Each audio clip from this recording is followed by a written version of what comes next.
If you are going to be an entrepreneur, your why is what will literally make a difference in where you are today and where you can be tomorrow. Yes, we can, sure we can change the world. Welcome to your home for sharing the best stories from the Young African Leaders Initiative Network. Be sure to subscribe to the YALI Voices podcast on iTunes and Google Play, and visit yali.state.gov to stay up to date on all things YALI. My name is Bongi, and I'm from South Africa. From the time she was born, Bongekile Radebe was given a constant reminder of sacrifice and service each week on her way to church. Growing up, she attended church on Vilakazi Street, the Soweto home of Nelson Mandela. Now a Mandela Washington Fellow and YALI Network member, she believes it's her responsibility to help create lasting legacies of economic empowerment and entrepreneurship, especially for women. In this edition of YALI Voices, Bongi talks about her childhood in Soweto, creating a place for herself in the male-dominated world of finance, and starting her own business, Taste of Legends, a tea, lifestyle, and wellness brand. Bongi holds a degree in finance and investments from the University of Johannesburg. Through her company, she plans to strengthen the use of tea as a driver for inclusive economic progression for women across the continent. So I grew up in a small township in the west part of Johannesburg called Mohlakeng, which is where my mother also grew up. Later moved to central part of Johannesburg in the north. And I went on to study as well my higher education at the University of Johannesburg, where I completed my BCom finance degree and went on to work within financial services. I worked within wealth and investment management and moved on to banking. But an interesting thing around that, and I don't know how my mother managed to parent me, I was always a very curious child, and I was always a child that really wanted to do more than just school. And so I participated a lot in extramural activities, and it's something that just never left my character. So even in university, I participated on a national TV program on SABC1 called One Day Leader, which is a debate competition as well as an opportunity for us to provide solutions around socio-economic challenges across the country. And I guess that was where my own youth leadership nationally got solidified. Went on to be a One Young World ambassador, as well as an ambassador for Brand South Africa, which is the marketing wing of our country.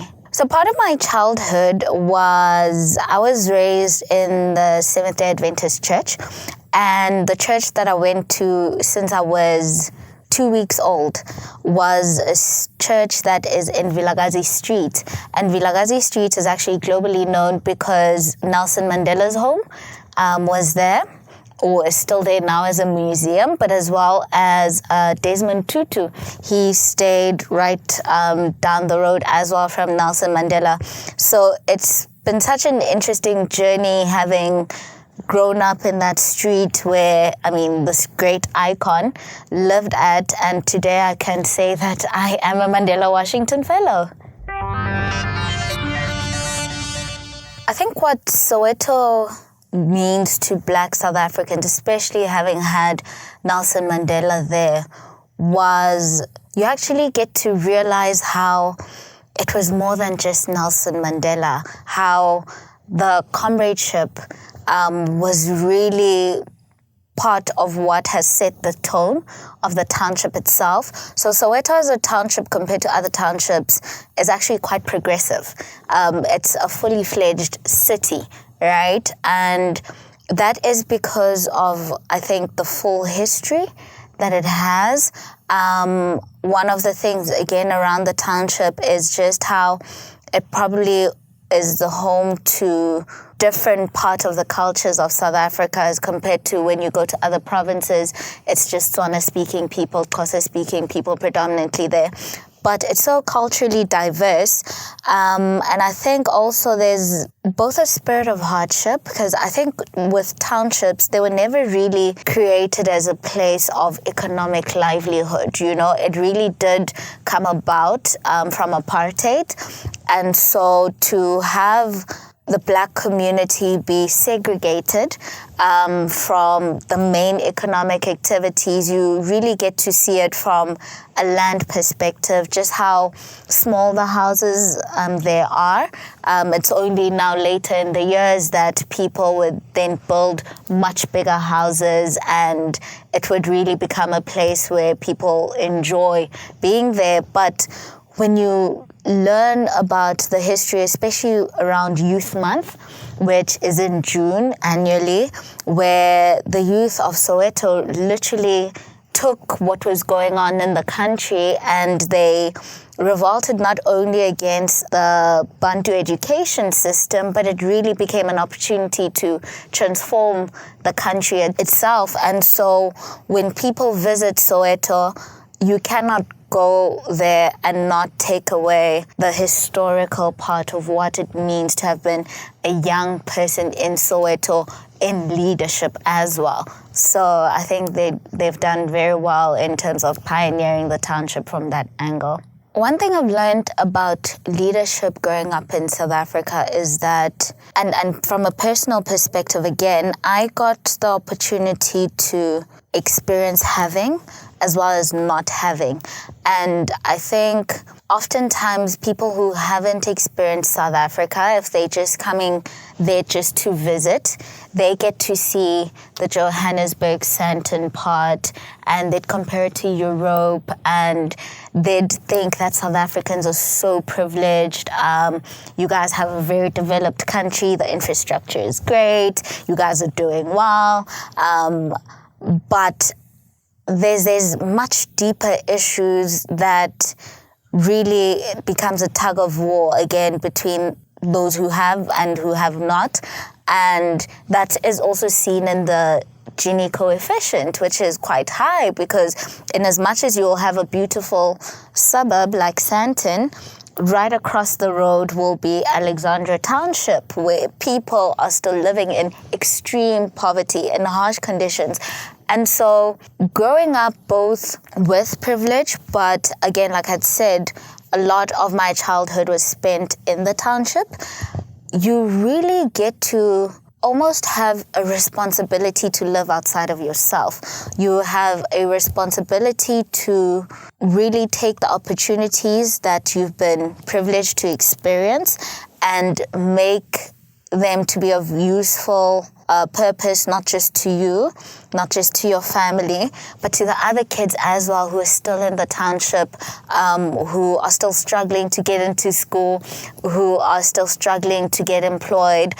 And for some reason, I remember one of the things that I actually battled with going into my 20s was I felt like, am I a very serious person? Because in as much as I loved serving, I loved doing youth leadership work, at some point when you look at your other peers, they almost get an opportunity to just be kids because mom and dad can pay for everything. They literally get spoon-fed with everything. And so you're literally in a tug of war between, am I being too serious, or how do I look at what am I doing and how it will actually pave the way and go and rewrite my family's history. The obstacles I faced being a woman in finance and I guess just in corporate in general, you actually get to realize the systematic challenges that are still there. And I mean, again, the legacy of apartheid in a country like South Africa, where systems were created to really cater to white males. And so when you come like me, you're a black woman, you're literally at the bottom of that food chain, right?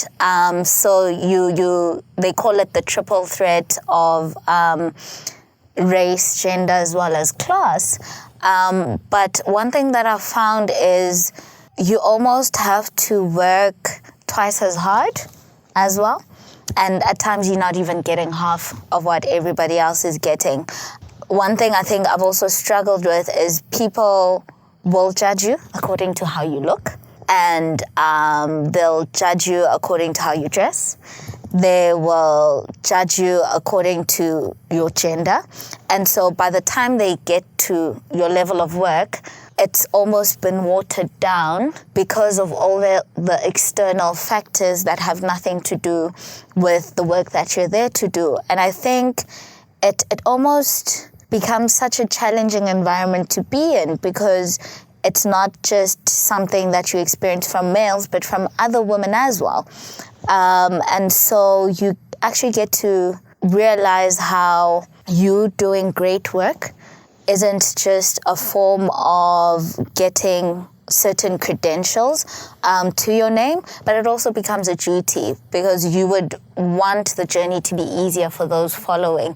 And you then also establish the role of mentorship and representation, the power of representation that plays in having women role models who are in boardrooms. I left the world of finance to start my own company called Taste of Legends, which is a tea lifestyle and wellness brand. And what's interesting, I think I almost cheated the entrepreneurship route, because most people, especially with fellows, it's people who, after studying, they just went on to start their businesses. They've never really worked in corporate.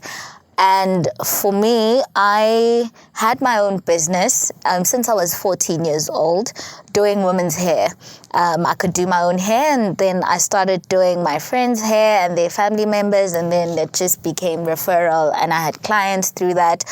Because I think that's the role of entrepreneurship, is that it's not just about innovation. It's not just around the technology that we can use that can allow us to probably have online businesses, but it's also how, when you are obedient to your call, and if your call is entrepreneurship, it's not just for yourself, but it's equally for the other families that you'll be feeding, and the other families whose life stories can be changed through that.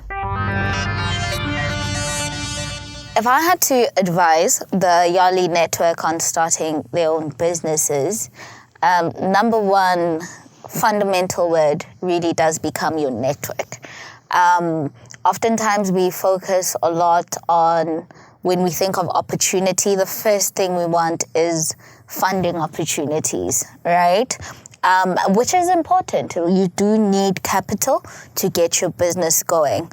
But there's certain skills that a network has that you as an individual just cannot have. You can't have it all. You can have the vision, you can have the idea, but number one, you need to establish a network of people who, if you need legal services, have that person in your network.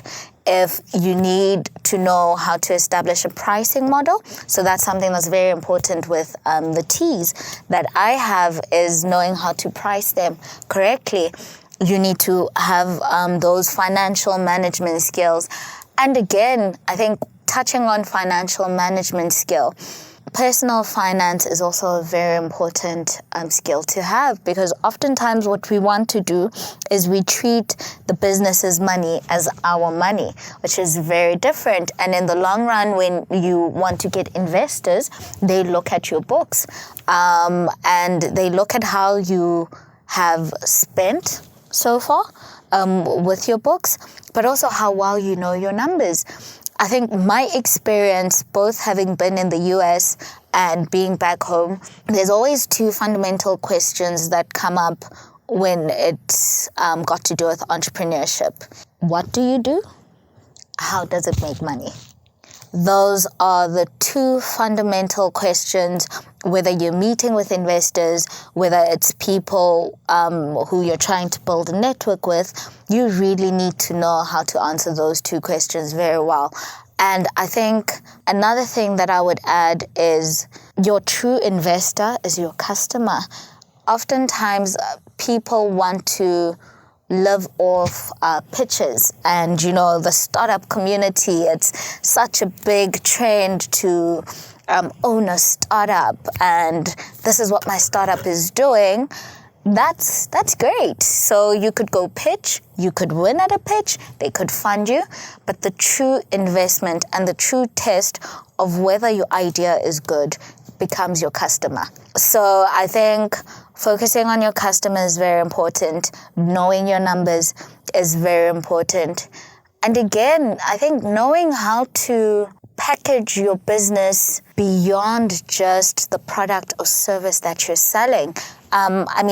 With tea, there's so many tea brands out there.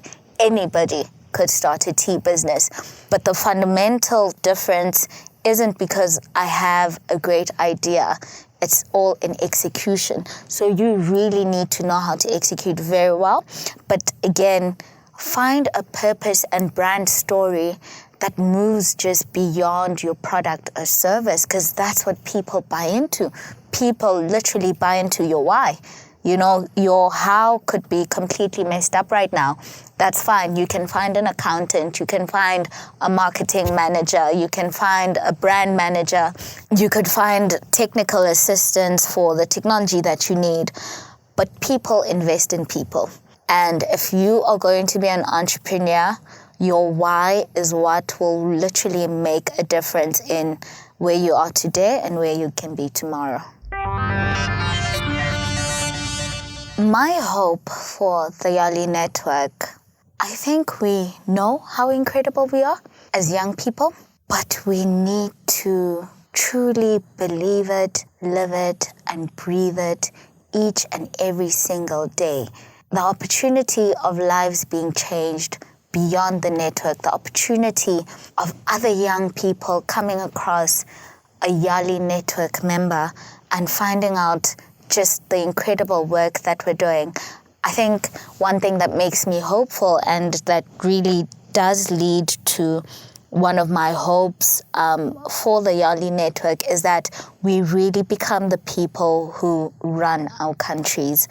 It's such an important thing to have good governance, good politicians, good business people. We need the money. Having good business people, good people who will hold the rest of us accountable from a civic perspective. And when you just think of the possibilities of how I probably know at least 5 future presidents by now, that in itself is something that, number one, keeps you working even when you don't want to, even when the journey gets tough, even when the journey seems impossible. But waking up every day thinking around how part of building our countries lies greatly in how well we're able to build its people. I think one of the greatest lessons I've learned is it's very easy to do good work. But when it comes to leadership, is the ability to be interested in issues that you share no interest in. And that also allows you to not only be about yourself, but have a purpose that is really there for the greater good. One thing I have learned, there's so many issues that need solutions. There's so many people that need our help. And sometimes you want to be that person that's everywhere.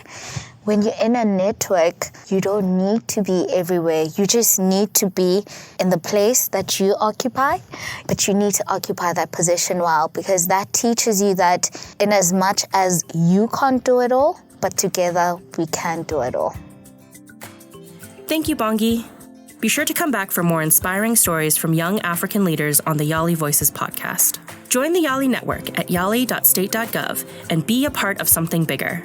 Our theme music is Go Happen by Grace Jerry and produced by the Presidential Precinct. The YALI Voices podcast is brought to you by the U.S. Department of State and is part of the Young African Leaders Initiative, which is funded by the U.S. government.